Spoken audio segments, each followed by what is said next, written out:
Bismillahirrahmanirrahim. Assalamualaikum warahmatullahi wabarakatuh. Perkenalkan, nama saya Mufaizah Zahira dengan NPM 2211050800758, Program Studi Ilmu Al-Quran dan Tafsir. Pertemuan kali ini saya akan membahas metodologi tafsir tematik, tugas yang diberikan oleh Dr. Haji Ahmad Alim LCMA sebagai pengganti ujian tengah semester. Langsung saja, untuk pembahasan kali ini ada 5 pembahasan. Yang pertama, urgensi, sejarah, dan cara menulis tafsir tematik. Yang kedua, tafsir tematik tentang konsep harta. Yang ketiga, tafsir tematik tentang pendidikan. Yang keempat, tafsir tematik ayat ruh. Dan yang terakhir, cara mencari indeks ayat. Sebelum kita masuk ke pembahasan, kita harus tahu dulu apa sih tafsir tematik itu. Nah, tafsir tematik ini salah satu metode penafsiran dengan cara mengumpulkan ayat-ayat Al-Quran, tema atau topik tertentu, dan mengaitkannya dengan ayat lain, yang mana ayat ini berhubungan dengan tema tersebut. Pembahasan yang pertama, urgensi, sejarah, dan cara menulis tafsir tematik. Urgensi metodologi tafsir tematik atau pentingnya metode tafsir tematik. Yang pertama, tafsir tematik ini lebih praktis dalam menjawab tantangan zaman.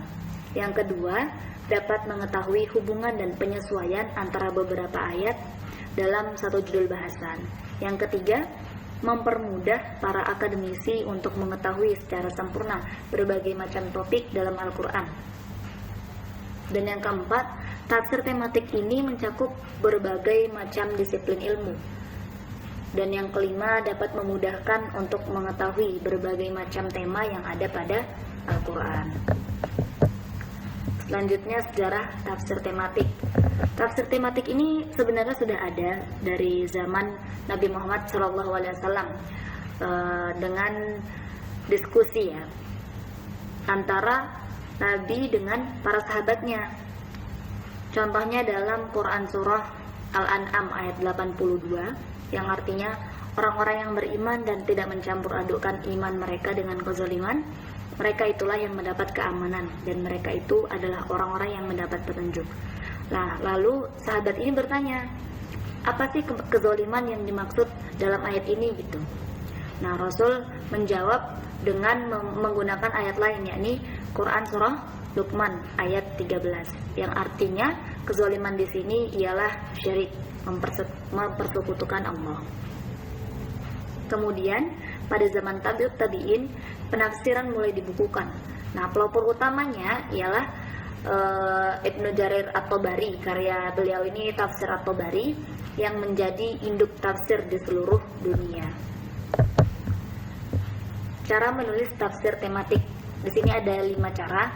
Yang pertama, kita harus menentukan tema tafsir apa yang akan dibahas, judulnya apa. Karena dari berbagai disiplin ilmu, tafsir tematik ini dia menggunakan tema-tema tertentu begitu. Lalu yang kedua, mengumpulkan ayat-ayat yang berkaitan dengan tema yang dipilih. Yang ketiga, mengurutkan sesuai asbabun nuzulnya. Lalu yang keempat, mensyarah ayat-ayat dengan kitab tafsir. Apakah ayat ini memiliki cerita atau kisah dalam hadis begitu, bisa saja dalam hadis atau dalam kisah-kisah lainnya. Lalu yang terakhir, memberi kesimpulan yang dikaitkan dengan fakta dan hikmah. Pembahasan yang kedua, tafsir tematik tentang konsep harta. Definisi harta. Secara bahasa, harta ini dari kata malun, yang berarti barang milik. Nah, dalam Kamus Al-Muhit, harta adalah apa saja yang dimiliki oleh seseorang atau kelompok. Harta juga memiliki makna ma'il, yang berarti condong pada satu sisi tertentu, karena tabiat manusia yang mempunyai kecondongan dan kecenderungan memilikinya. Kata malun ini terdapat 87 kali yang disebutkan dalam 79 ayat yang terletak pada 38 surat. Contohnya pada Quran Surah Saba ayat 37, di ayat ini ada kata amwalukum, Nah, Imam As-Suyuti dalam Ad-Dur Al-Mansur mengatakan bahwa harta mutlak milik Allah, oleh karenanya Allah berhak untuk mengaturnya seperti diadakannya syariat zakat, infak, dan sedekah. Lalu di sini ada manajemen keuangan menurut Islam. Yang pertama ada charity atau amalan. Jadi ketika kita memiliki harta, memiliki uang, kita itu harus mempunyai suatu amal yang diniatkan untuk ibadah. Di sini apa aja? Ada zakat, ada infak, ada sedekah, ada wakaf. Lalu selanjutnya debt atau hutang. Nah, hutang ini harus dilunasi. Lalu yang ketiga ada investment. Nah, investment ini apa? Investment ini bentuknya adalah tabungan atau kita menyimpan dana darurat, atau bisa saja dalam bentuk investasi. Dan yang terakhir adalah consumption, yakni biaya kebutuhan untuk sehari-hari. Pembahasan yang ketiga, tafsir tematik tentang pendidikan. Problematika tafsir tematik. Yang pertama, kemerosotan bidang ilmu pada umat Islam. Yang kedua, sekularisasi ilmu. Yang ketiga, disorientasi dalam mencari ilmu. Yang keempat, kebingungan dan kekeliruan dalam hal ilmu. Dan yang terakhir, cengkraman peradaban barat mewariskan dikotomi ilmu antara agama dan umum. Istilah lain dari pendidikan. Jadi pendidikan ini mempunyai makna-makna yang lain, terutama dalam Al-Quran ya. Yang pertama ada at-tansyiah, yakni tumbuh dan berkembang. Lalu ada al-islah, mengubah menuju yang lebih baik. Ada ta'zib, yakni mendidik perilaku sosial. Ada at-tathhir, membersihkan dari kotoran. At-tazkiyah, mensucikan diri dari sifat tercela. At-ta'lim, belajar dan mengajar. As-siyasah, kepemimpinan. Dan yang terakhir adalah al-akhlak, yakni akhlak. Nah, selanjutnya ada langkah-langkah membuat karya ilmiah seperti jurnal atau artikel atau makalah. Di sini ada 5. Yang pertama, kita harus menentukan latar belakang masalah dari tema yang sudah kita ambil ya. Latar belakang masalahnya itu apa? Apa masalah-masalah yang terjadi di zaman kontemporer sekarang ini. Lalu yang kedua, kajian teoritis. Jadi kita harus banyak membaca dari karya-karya sebelumnya yang membahas tentang masalah ini, begitu. Lalu yang ketiga, kajian tafsir. Kajian tafsir ayat yang mengenai tema yang telah kita ambil tadi. Lalu yang keempat ada pengembangan. Pengembangan di sini kita merujuk pada kitab-kitab yang membahas tentang karya ilmiah yang sedang kita buat ini. Temanya apa? Kita harus merujuk pada kitab-kitab lainnya juga. Dan juga menyantumkan beberapa hadis yang berkaitan dengan masalah ini. Dan yang terakhir ada kesimpulan dan saran. Selanjutnya yang keempat ada tafsir tematik ayat ruh. Definisi ruh secara etimologi ialah an-nafhu, yang berarti tiupan, jiwa yang dengannya badan ini bisa hidup. Nah, kata ruh ini disebutkan sebanyak 21 kali di dalam Al-Quran.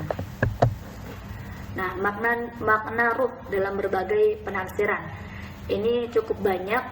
Saya hanya mengambil beberapa maknanya saja.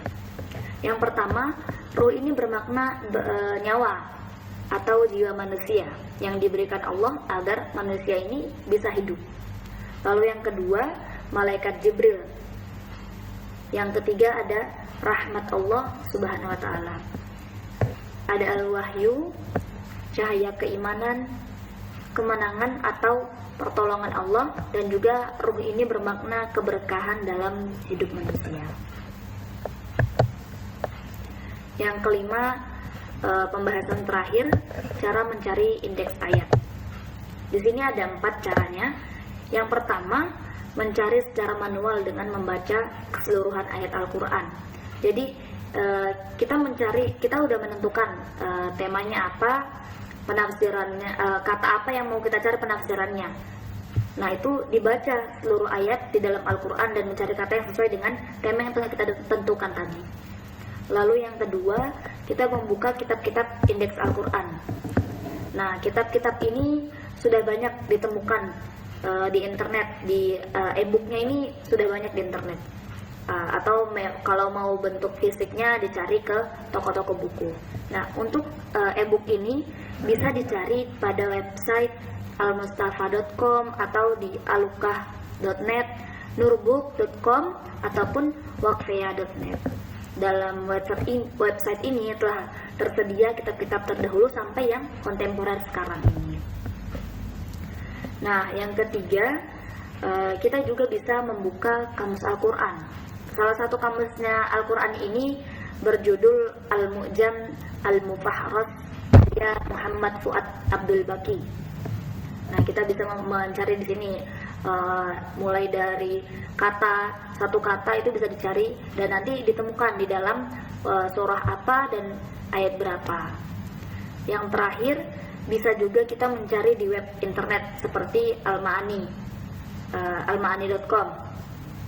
Ini kamus bahasa Arab, tapi juga bisa mencari suatu kata dalam Al-Quran, nanti akan ditemukan di sini di mana saja kata ini berada dan juga penurunannya, itu penurunan dari suatu kata bahasa Arab ini. Wallahu alam bisawab. Syukron katsir. Kesalahan datangnya dari diri saya sendiri dan kebenaran mutlak milik Allah. Wassalamualaikum warahmatullahi wabarakatuh.